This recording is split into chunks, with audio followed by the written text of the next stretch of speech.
Olá! Estamos iniciando mais uma aula da disciplina Hidrologia. Iremos aprender mais sobre a dinâmica do ciclo hidrológico. Observe os objetivos. Após o estudo desta aula, você deverá ser capaz de entender o ciclo hidrológico como um sistema fechado, resultante de um processo natural e diário de transformação da matéria entre o estado sólido, líquido e gasoso. Conhecer e compreender quais são os fatores que contribuem para o processo de interceptação e retenção de água da chuva antes que ela atinja o solo. Conhecer e analisar os procedimentos e grandezas, características que interferem na capacidade de infiltração da água nas superfícies e nos diferentes tipos de solo. Assim como o planeta Terra, o ciclo hidrológico também é um exemplo de sistema fechado, pois sua presença sua presença sobre a fórmula líquida na crosta terrestre resulta de um processo natural e diário de transformação da matéria entre os estados sólido, líquido e gasoso. Assim como o planeta Terra, o ciclo hidrológico também é um exemplo de sistema fechado, pois sua presença sobre a forma líquida na crosta terrestre resulta de um processo natural e diário de transformação da matéria entre os estados sólidos, líquido e gasoso. E este continuará a ocorrer, permitindo a sobrevivência de todos os seres vivos e a sua utilização para as diversas atividades humanas, em especial sobre a forma líquida. Contudo, é importante que o seu uso seja mantido dentro de limites sustentáveis, ou seja, que não ultrapasse a sua taxa de reposição natural no meio ambiente. Neste material, optou-se por abordar o ciclo da água a partir da precipitação, considerada a fonte que origina o ponto de partida para todas as análises hidrológicas de pequenas bacias hidrográficas, foco de estudo para a hidrologia. A precipitação é encontrada sob a forma de chuva, granizo ou neve, e após esta fase, a interceptação das águas pluviais dá continuidade ao ciclo, se diferenciando em interceptação vegetal, configurando-se na coleta de chuva sobre a superfície das plantas e podendo atingir até 25% de precipitação anual total. Na infiltração, que corresponde à entrada de água pela superfície no solo, ou ainda retenção. Retenção superficial, que se refere à quantidade de água permanentemente retida nas depressões da superfície do solo. Esta última podendo apenas se infiltrar ou evaporar. Pode acontecer também da água da chuva ser absorvida pelas plantas. Neste caso, irá evaporar por um processo conhecido como evapotranspiração, que é a transpiração mais evaporação. A seguir, veremos com mais detalhe as próximas fases do ciclo hidrológico, em especial as fases de interceptação e infiltração. A interceptação é a retenção de água da chuva antes que ela atinja o solo, e ela ocorre sobre as folhas da cobertura vegetal, em caules e ramos, no material vegetal em decomposição sobre o solo, também chamado de serrapilheira, e em depressões impermeáveis. Serrapilheira corresponde a restos de vegetação, tais como folhas, caules e cascas de frutos em diferentes estágios de decomposição, bem como de animais que formam uma camada ou cobertura sobre o solo de uma floresta. Pode ser conhecida ainda como sarapilheira ou sarrapilheira, sendo esta camada a principal fonte de nutrientes para a ciclagem em ecossistemas florestais e agroflorestais tropicais. Segundo Collison e Tassi, a água da chuva retida por interceptação fica disponível para evaporação e, portanto, o seu principal efeito é aumentar a evaporação e reduzir o escoamento em uma bacia hidrográfica. Deste modo, a capacidade de interceptação depende de algumas características da precipitação, tais como a intensidade, a duração e o volume das chuvas. Como das características da cobertura vegetal e da época do ano em que esta ocorre. Em relação à vegetação, as folhas maiores, chamadas de folhas latifoliadas, a exemplo da floresta amazônica, possuem maior capacidade de interceptação do que as folhas menores, classificadas como folhas aciculifoliadas, a exemplo da araucária. Em relação às condições climáticas, a intensidade dos ventos também pode interferir na capacidade de interceptação das águas, diminuindo-a ou ainda pode variar conforme as variações sazonais. Por exemplo, no outono, a capacidade de interceptação é praticamente nula em árvores de folhas caducas, ou seja, árvores que perdem suas folhas durante a época de ausência de chuvas. O papel da interceptação no balanço hídrico de uma bacia é mais importante em regiões em que predominam chuvas de baixa intensidade. Nestes casos, a evaporação da água interceptada ocorre durante o próprio evento chuvoso.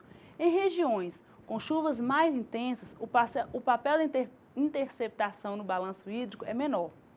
Em alguns valores estimados para perdas de interceptação, de acordo com o tipo de vegetação, são prados de 5 a 10% da precipitação anual, bosques espessos cerca de 25% da precipitação anual. Alguns autores sugerem que se a chuva total de um evento for inferior a 1 milímetro, ela será interceptada em sua totalidade e se for superior a 1 milímetro, a interceptação pode variar entre 10 a 40%. A quantificação de perdas devido à interceptação vegetal em uma floresta pode e deve ser feita através do monitoramento acima e abaixo das copas das árvores. Neste caso, é importante também monitorar o volume da chuva que escoa pelo tronco das árvores. A diferença do volume total precipitado e volume da água que atravessa a vegetação, considerando o volume escoado pelos troncos rochosos, fornece uma estimativa da interceptação do local. Em alguns casos, são utilizadas relação entre a capacidade de interceptação e o tipo de vegetação com base no Índice de Área Foliar, o IAF, que corresponde à relação entre a área das folhas, todas as folhas da vegetação de uma região e a área do solo. Deste modo, conforme mostra a figura, significa que a cada metro quadrado de área de solo está coberto por uma vegetação e que a soma das áreas das folhas individuais é de 2 metros quadrados. As florestas latifoliadas, elas apresentam características bem diferenciadas conforme a latitude em que ocorrem. Em geral, caracterizam-se pela diversidade de espécies e pelo elevado porte das árvores, algumas atingindo 50 metros de altura, e se elevam e passam sobre o estrato arbóreo inferior. Nota-se uma elevada necessidade hídrica exigindo para algumas espécies um mínimo de 150 milímetros anuais de precipitação para que essas se desenvolvam. Elas ainda se subsidem em florestas latifoliadas tropicais ou semidecíduas. Quando algumas espécies perdem suas folhas durante a estiagem, com duração de 3 meses, a floresta tropical típica das costas lodosas, que são os manguezais, e ainda as florestas latifoliadas, temperadas ou decíduas, cujas espécies perdem as folhas durante o inverno. Iniciando a fase subterrânea do ciclo hidrológico, a infiltração consiste na passagem da água pela superfície do solo, passando pelos poros por efeito de capilaridade e da gravidade, atingindo assim as camadas mais profundas do solo. Ela ocorre em função das características geológicas do solo e do relevo, e também depende do porte vegetacional da área. Infiltração, iniciando-se essa fase subterrânea do ciclo hidrológico, a infiltração ela consiste na passagem da água pela superfície do solo, passando pelos poros por efeito de capilaridade e da gravidade, atingindo assim as camadas mais profundas do solo. Ela ocorre em função das características geológicas do solo e do relevo, e também depende do porte vegetacional da área. Como mostra a figura, a água infiltrada no solo preenche os poros originalmente ocupados pelo ar. Assim, o solo é uma mistura de materiais sólidos, líquidos e gasosos. Na mistura, também se encontram muitos organismos vivos, como as bactérias, fungos, raízes, insetos e vermes. E matéria orgânica, especialmente nas camadas superiores mais próximas da superfície. A capilaridade consiste na subida ou descida de um líquido através de um tubo fino que recebe o nome de capilar. E este fenômeno físico resulta das interações entre as forças de adesão e coesão da molécula de água, de modo que, graças à capilaridade, a água desliza por entre os polos de alguns materiais, como o algodão ou outro material. Quando se coloca um tubo de fino calibre em contato com a água, o líquido tende a subir pelas paredes deste tubo, graças às forças de adesão e coesão. Para o ciclo hidrológico, a água é capaz de subir até a mais alta folha de uma árvore, contrariando a atração gravitacional. A água infiltrada no solo preenche os poros originalmente ocupados pelo ar. Assim, o solo é uma mistura de materiais sólidos, líquidos e gasosos. Na mistura também se encontram muitos organismos vivos, bactérias, fungos, raízes, insetos, vermes e matéria orgânica, especialmente nas camadas superiores, mais próximas à superfície. Esta fase é essencial para o crescimento e desenvolvimento das plantas, para o abastecimento dos aquíferos ou reservatórios de água subterrânea e ainda para o armazenamento de água nos rios durante a época de secas e estiagem. Esta fase é essencial para o crescimento e desenvolvimento das plantas, para o abastecimento dos aquíferos ou reservatórios de água subterrânea e ainda para o armazenamento de água nos rios durante a época das secas. Segundo Garcês e Alvarez, as fases de filtração da água pluvial são: fase de intercâmbio, que ocorre na camada superficial do terreno, onde as partículas de água estão sujeitas a retornar para a atmosfera por evaporação ou por evapotranspiração.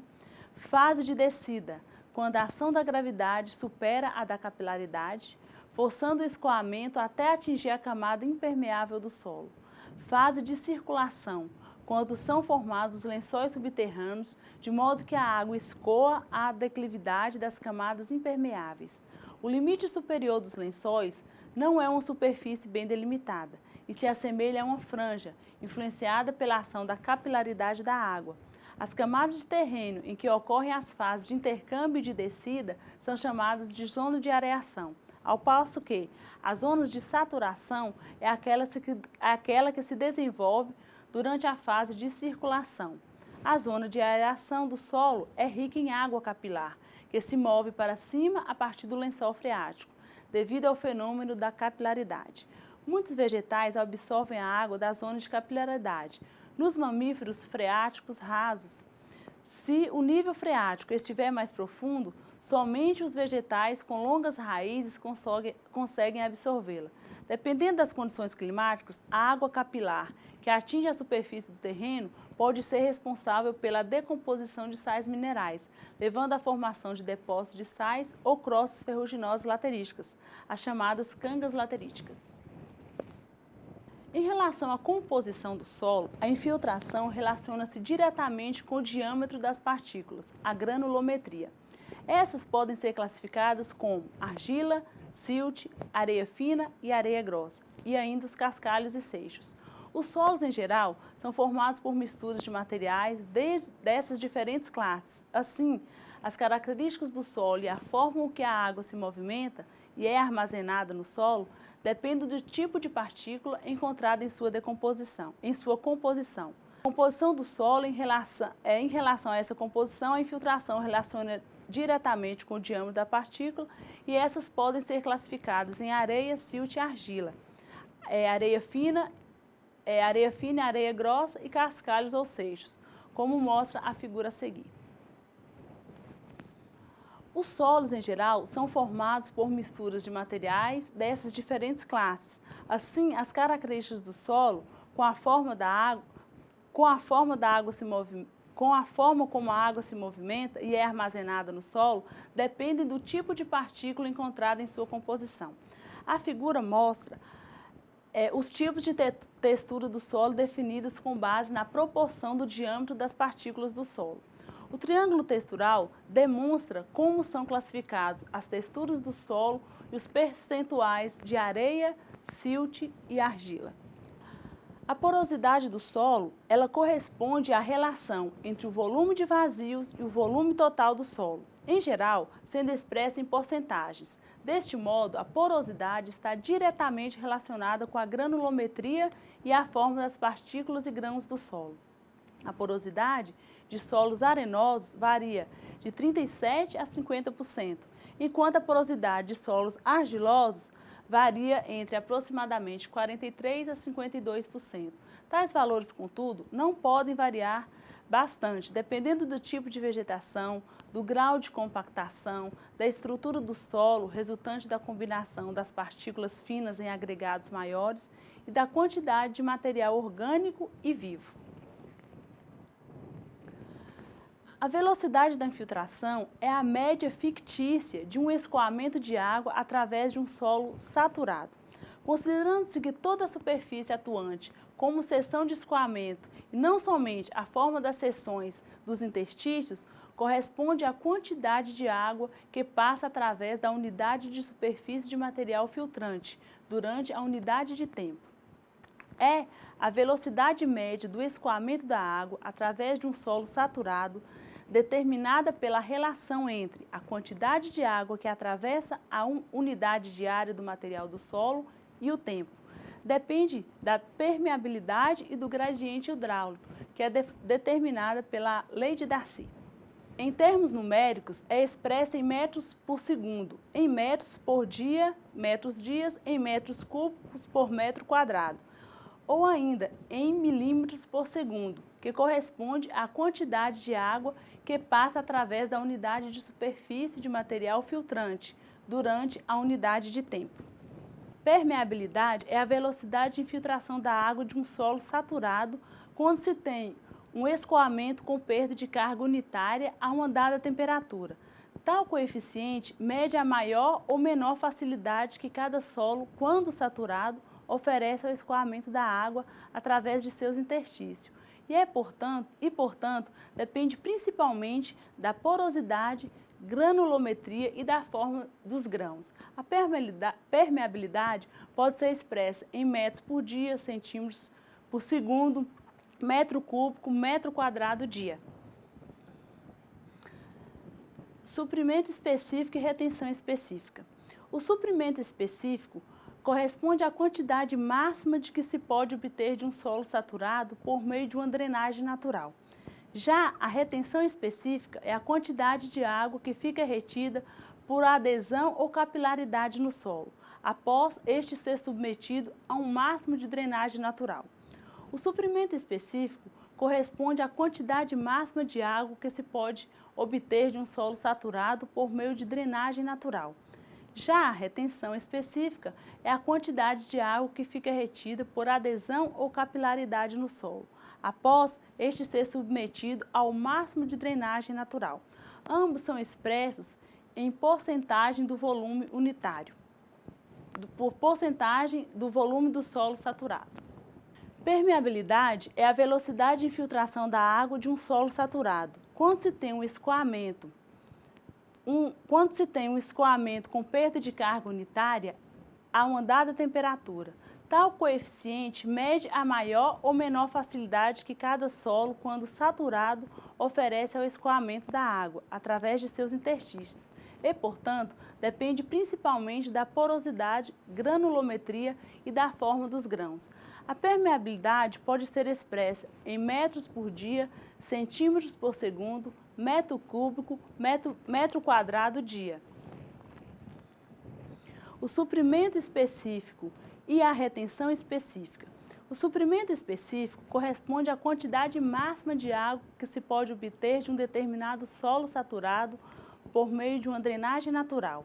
Já a retenção específica é a quantidade de água que fica retida por adesão ou capilaridade no solo, após este ser submetido a um máximo de drenagem natural. O suprimento específico corresponde à quantidade máxima de água que se pode obter de um solo saturado por meio de drenagem natural. Já a retenção específica é a quantidade de água que fica retida por adesão ou capilaridade no solo, após este ser submetido a um máximo de drenagem natural. Ambos são expressos em porcentagem do volume de solo saturado. O tipo de cobertura vegetacional dos solos e o grau de umidade são fatores que interferem na capacidade de infiltração do solo. Assim, quanto maior a porosidade, o tamanho das partículas ou o estado de fissuração do solo, maior será a capacidade de infiltração hídrica. Fatores intervenientes na capacidade de infiltração: o tipo e a cobertura vegetacional dos solos e o grau de umidade do solo. Segundo Garcês e Alvarez, são fatores que interferem na capacidade de infiltração do solo. Assim, quanto maior a porosidade, o tamanho das partículas ou o estágio de fissuração, maior será a capacidade de filtração. Em geral, as características presentes em uma camada superficial de 1 centímetro, de 1 centímetro aproximadamente, são as que mais influem nessa capacidade. Em relação ao tipo de solo, nota-se uma variação entre ambos os limites. A sua classificação, conforme o diâmetro dos grãos, em milímetros, obedece aos padrões já mostrados pela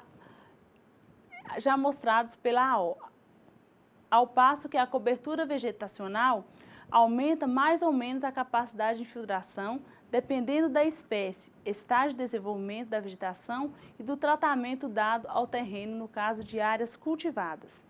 Em solos de granulometria muito fina, os espaços entre as partículas dos solos, que são os interstícios, diminuem em função da existência de partículas coloidais, que incham ao serem molhadas ou ao se secarem, formando fissuras no solo. Quando o solo tem seus poros completamente ocupados por água, diz-se que está saturado. Ao contrário, quando está completamente seco, os poros estão completamente ocupados por ar, possibilitando a medição do grau de umidade do solo. Para isso, uma amostra de solo é coletada e pesada na condição de umidade encontrada em campo. A seguir, esta amostra é seca em um forno a 105 graus Celsius durante um dia inteiro, 24 horas, de modo que toda a umidade seja retirada e a amostra possa ser pesada novamente. Assim, a umidade do solo é calculada a partir da diferença de peso encontrada. O gráfico mostra como a água se comporta ao atingir o solo, desde a percolação até a saturação e confinamento ou armazenamento. Além deste método, denominado gravimétrico, existem outras formas de medir a umidade do solo. Um método bastante utilizado é o chamado TDR, que se baseia na relação entre a umidade do solo e a sua constante dialética, ou seja, suas placas metálicas são inseridas no solo e mede-se o tempo de transmissão de um pulso eletromagnético através do solo entre o par de placas. Uma importante forma de analisar o comportamento da água no solo é a curva de retenção de umidade, ou curva de retenção da água no solo, revelando o conteúdo de umidade do solo e o esforço necessário para retirar a água do solo em termos de pressão.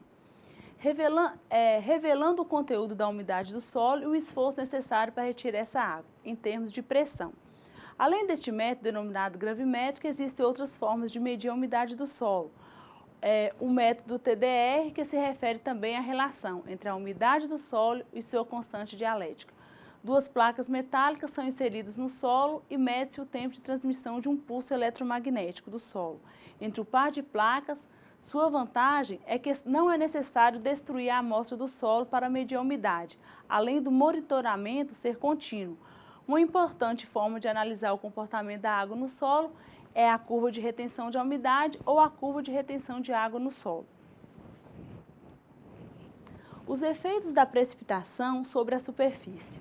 Quando o solo tem parte da sua umidade retirada pela ação da gravidade, ele atinge uma outra situação, denominada capacidade de campo, que é o conteúdo de umidade no solo sujeito à força da gravidade. A partir daí, a retirada da água do solo é mais difícil e exige a ação de uma sucção. As plantas conseguem retirar a água do solo até um limite de sucção, denominado ponto de murcha, permanente, a partir do qual não se recuperarão mais, mesmo se regadas. As curvas de retenção de água no solo é diferente para diferentes texturas de solo. Solos argilosos tendem a ter maior conteúdo de umidade na condição de saturação, condição em que todos os poros estão ocupados por água, e de capacidade de campo, o que é positivo para as plantas. Em condições naturais, a umidade do solo varia ao longo do tempo, sobre os efeitos das chuvas e das variações sazonais de temperatura, precipitação e evapotranspiração. Durante um evento chuvoso, a capacidade de infiltração da água da chuva sobre o solo é bastante variável. Se um solo inicialmente seco recebe água da chuva, esta será absorvida quase totalmente pelo solo em um momento inicial. Isso porque o solo ainda apresenta muitos poros vazios com ar.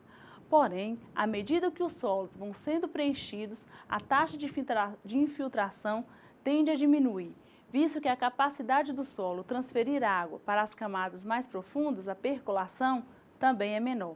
Esta capacidade é dada pela condutividade hidráulica.